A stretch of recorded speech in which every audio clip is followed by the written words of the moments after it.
안녕하세요. 오늘 저희가 함께 살펴볼 자료는 필 위건드의 킹덤 노믹스 발췌본입니다. 이게 성경 원칙을 가지고 우리 삶의 자원, 그러니까 뭐 시간이나 재능, 재물 같은 것들을 어떻게 관리할지 약간 비즈니스 관점에서 풀어낸 이야기예요. 네, 맞아요. 킹덤 노믹스라는 말 자체가 하나님 나라의 경제 원리, 뭐 이런 뜻인데요. 이게 단순히 돈 얘기만 하는 게 아니라 우리한테 주어진 시간, 재능, 또 재물, 이 한정된 자원들을 어떻게 써야 가장 의미 있을까? 저자의 표현을 빌리자면 어떻게 해야 영원한 관점에서 최대의 수익을 얻을 수 있을까? 뭐 이런 질문을 던지는 거죠. 가장 중요한 것을 위해 덜 중요한 것을 포기하는 사람은 바보가 아니다. 그 침 엘리엇의 유명한 말 있잖아요. 어쩌면 오늘 이 이야기가 바로 그 가장 중요한 것에 집중하는 삶, 그러니까 당장의 만족보다는 더 영원한 가치를 어떻게 추구할 수 있을지에 대한 실마리가 될 수도 있겠네요. 네, 그렇죠. 여러분 삶에서 진짜 중요한 게 뭔지 한번 같이 탐색해보는 시간이 될 것 같습니다. 자, 그럼 킹덤 노믹스, 이 개념부터 좀 더 들어가 보죠. 최대의 수익이라고 하셨는데 이게 우리가 보통 생각하는 그런 투자 수익하고는 다른 거겠죠, 아무래도. 물론이죠. 여기서 말하는 수익은 훨씬 넓은 개념이에요. 뭐 영적인 만족감이라든지 하나님과의 관계가 깊어지는 것, 또 영원한 가치를 만들어내는 것까지 다 포함하는 거죠. 음, 핵심은 가치를 판단하는 기준을 세상에 두는 게 아니라 하나님께 둔다는 거예요. 성경에 제시된 원리들을 따라서 우리한테 있는 그 세 가지 T, 시간, 재능, 재물을 어디에 투자할 거냐, 이걸 결정하는 거죠. 일시적인 것보다는 영원한 것에 초점을 맞추고요.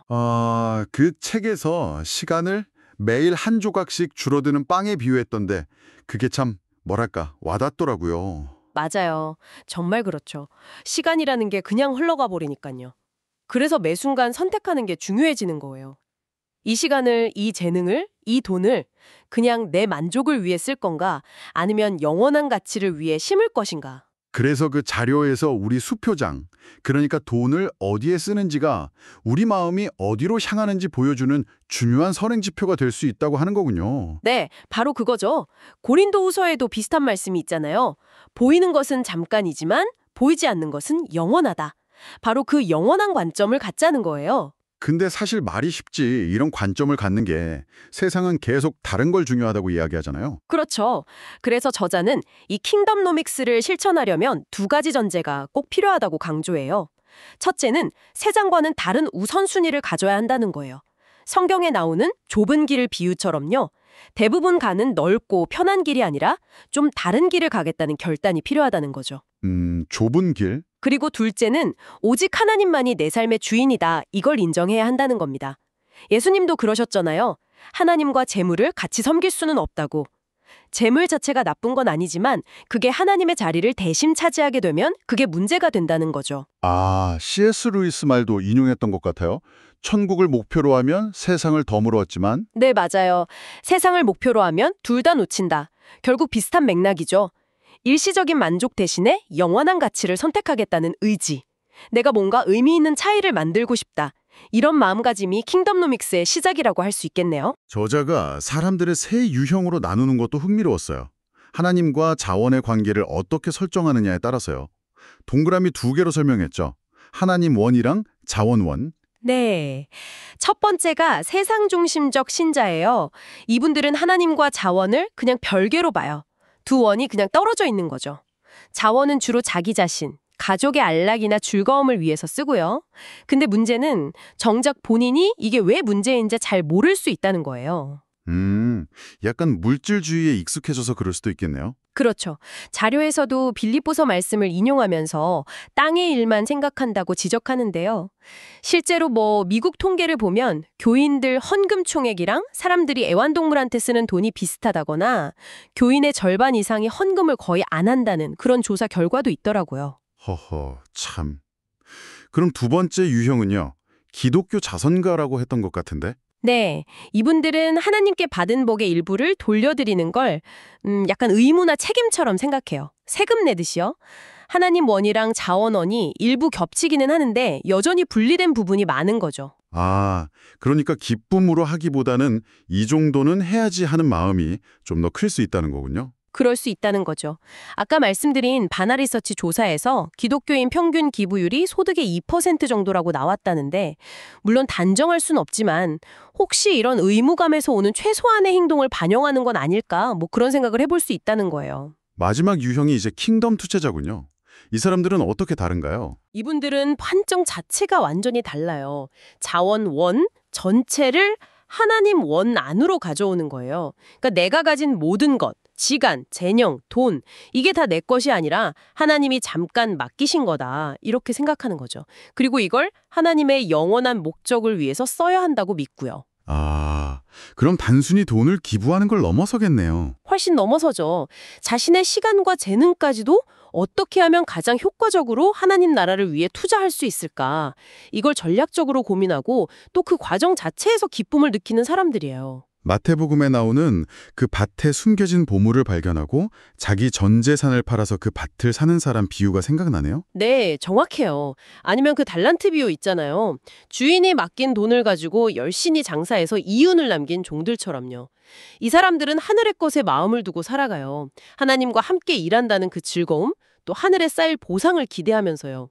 억지로 하는 게 아니라 고린도 후서에서 말하듯이 심는 대로 거둔다는 원리를 믿고 기쁘게 씨를 뿌리는 농부 같은 거죠. 이야기가 흥미로운데요. 여러분은 이 세 유형 중에 어디에 제일 가깝다고 생각되시나요?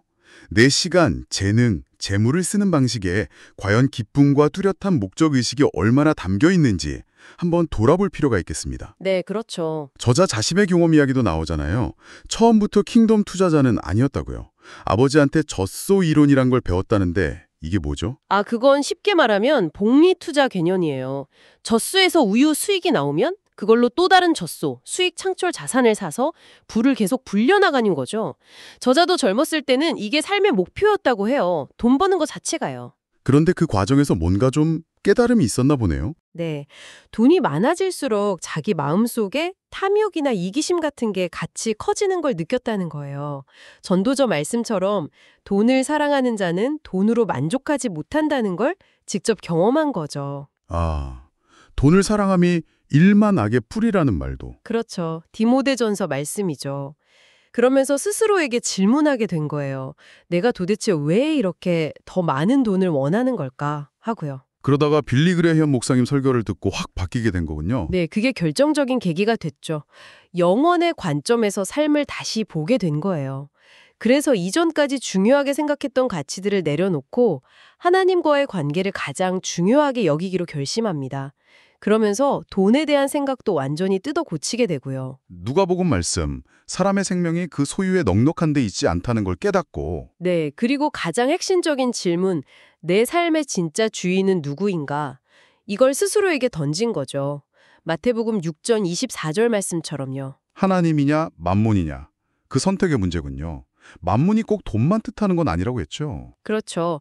만문은 우리가 하나님 대신에 의지하고 신뢰를 두는 모든 걸 상징해요. 돈일 수도 있고 성공, 명예, 권력 뭐든 될 수 있죠.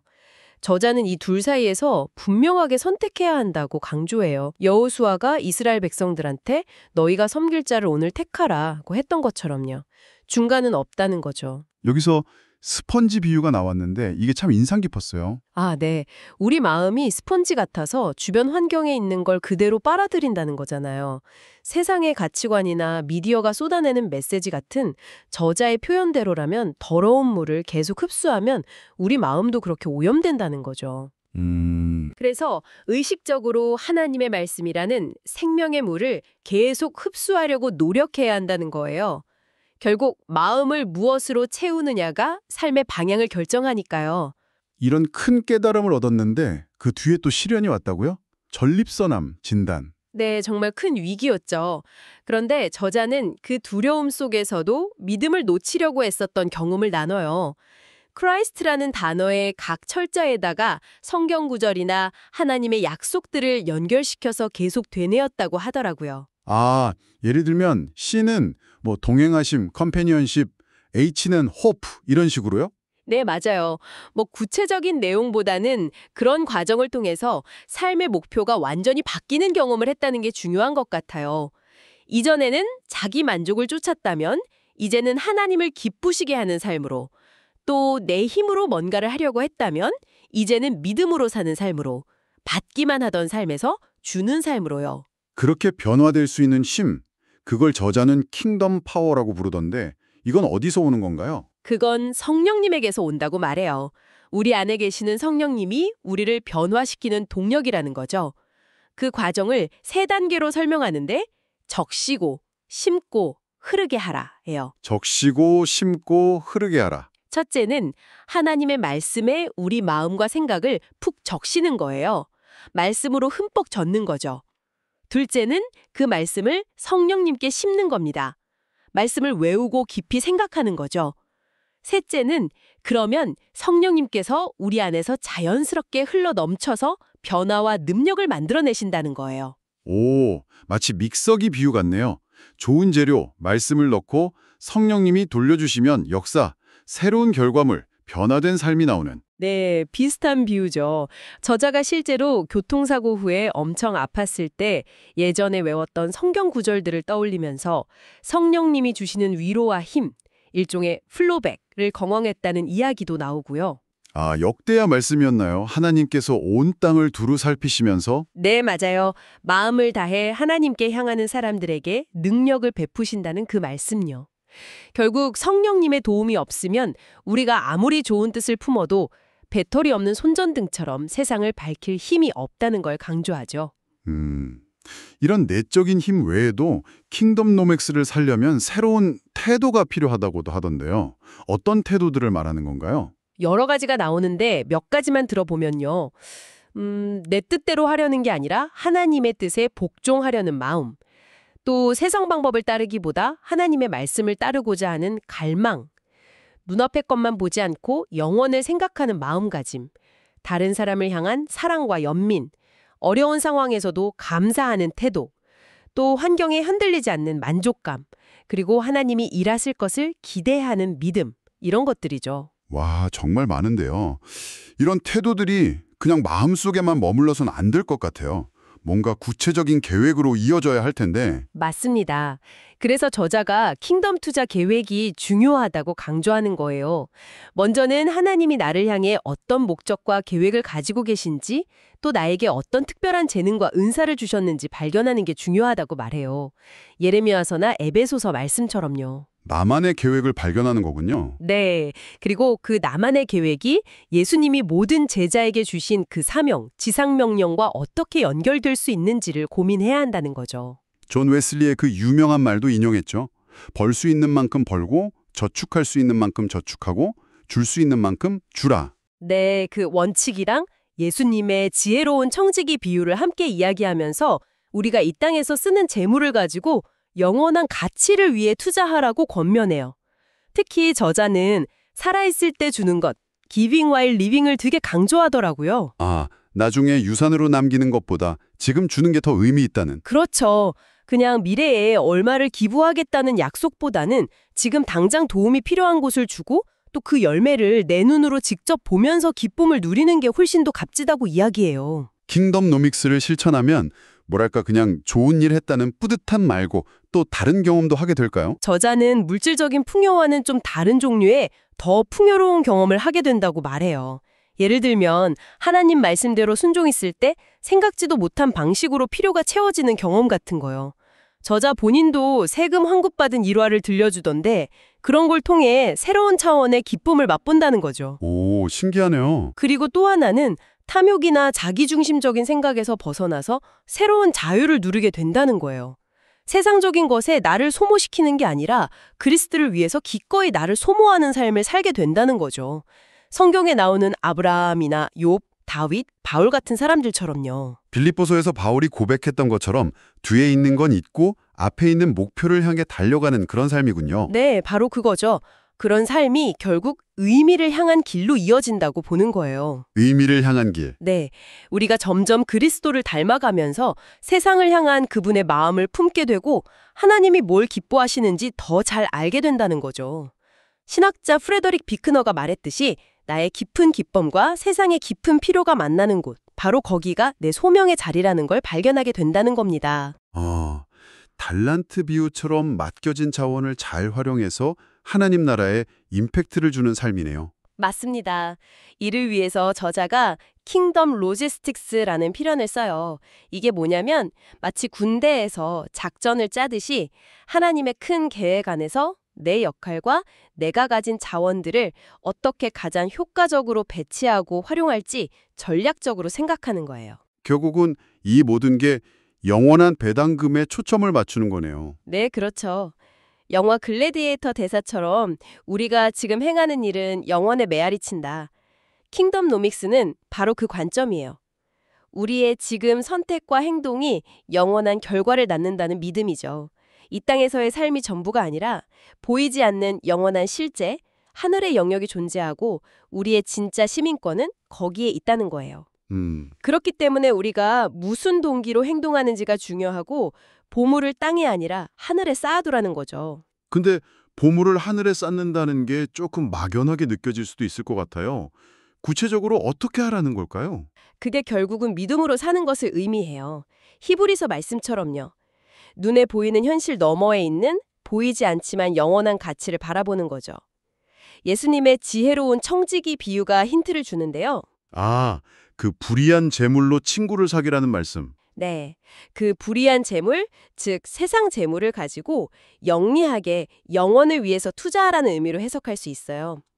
우리가 죽을 때 돈을 가져갈 순 없지만 살아있는 동안 그 돈을 사용해서 영원한 가치를 위해 미리 보낼 수는 있다는 개념이죠. 아, 미리 보낸다는 표현이 재밌네요. 그래서 지금 이 시점에서 우리의 투자 포트폴리오를 점검해 볼 필요가 있다는 거군요. 내 시간, 내 재능, 내 돈이 지금 어디에 어떻게 쓰이고 있는지. 네, 물론 당장 가족을 부양해야 하는 현실적인 책임도 중요하죠. 디모데전서 말씀처럼요. 그래서 무조건 다 내놓으라는 게 아니라 하나님 나라를 위한 투자와 내 삶의 현실적인 필요 사이에서 균형을 잡아야겠죠. 잠언 말씀처럼 너무 부하지도 너무 가난하지도 않게 해달라는 기도처럼요. 균형이 중요하군요. 네, 핵심은 이거예요. 일시적인 이 자원을 가지고 어떻게 영원한 가치를 만들 수 있을까? 이 질문을 계속 던지는 거죠. 저자는 히브리서의 믿음의 경주를 RACE라는 약자로 표현하기도 하던데 아마 계시, revelation, 수용, acceptance, 확신, conviction, 비전, envisioning 이런 의미 같아요. 중요한 건 우리 각자에게 주어진 경주를 포기하지 않고 인내하며 달려가야 한다는 메시지죠. 책 마지막 부분에는 독자들이 스스로 점검해 볼 수 있는 질문들도 있었죠. 네, 맞아요. 12장이랑 부록에 여러 성찰 질문들이 나와요. 예를 들면 이런 거예요. 나는 하나님의 말씀을 얼마나 사모하고 있는가? 하나님과 개인적으로 시간을 얼마나 보내고 있나? 내 안에 혹시 탐욕의 문제는 없는가? 내 삶의 진짜 주인은 누구라고 생각하는가? 킹덤 노믹스가 말하는 그 도전적인 태도들을 나는 얼마나 가지고 있나? 내 시간, 재능, 재물을 지금 어떻게 쓰고 있는지 객관적으로 본다면 앞으로 내 자원을 어떻게 투자할 계획인가? 이런 질문들이죠. 아, 스스로 돌아보게 하는 질문들이네요. 네, 이런 질문들을 통해서 자기 현재 상태를 좀 진단해보고 구체적인 행동 계획을 세워보라고 권하는 거예요. 과거에 좀 부족했거나 실패했더라도 거기에 너무 얽매이지 말고 사도 바울처럼 목표를 향해서 계속 나아가라고 격려하면서요. 오늘 필 위건드의 킹덤 노믹스를 통해 정말 많은 생각을 하게 되네요. 결국 우리에게 주어진 이 모든 자원들을 어떤 눈으로 보고 어떻게 사용할 것인가에 대한 아주 근본적인 질문을 던지는 것 같아요. 그저 더 많이 가지려는 삶이 아니라 내가 가진 것을 통해서 어떻게 더 큰 의미와 영향력을 만들어갈 수 있을까 하는 그런 이야기였습니다. 네, 맞아요. 저자가 책에서 이런 질문도 던지거든요. 왜 당신의 그 작은 야망들을 포기하지 못하는가? 어쩌면 우리가 너무 작고 일시적인 것들에 매달려 살고 있는 건 아닌지 좀 돌아보게 만들죠. 오늘 여러분의 가진 자원 중에 아주 작은 것 하나를 떠올려 보시면 어떨까요? 예를 들어 딱 30분의 시간이라든지 내가 가진 어떤 작은 기술 하나, 아니면 커피 한두 잔 값 정도의 돈이라도 좋아요. 이번 주에 그 작은 자원을 영원이라는 렌즈를 한번 끼고 바라보면서 당장의 만족을 넘어서는 어떤 의미 있는 목표를 위해서 한번 사용해 본다면 어떨까요? 여러분 각자에게 그것이 어떤 모습일 수 있을지 잠시 생각해 보시는 시간을 가지시면 좋겠습니다.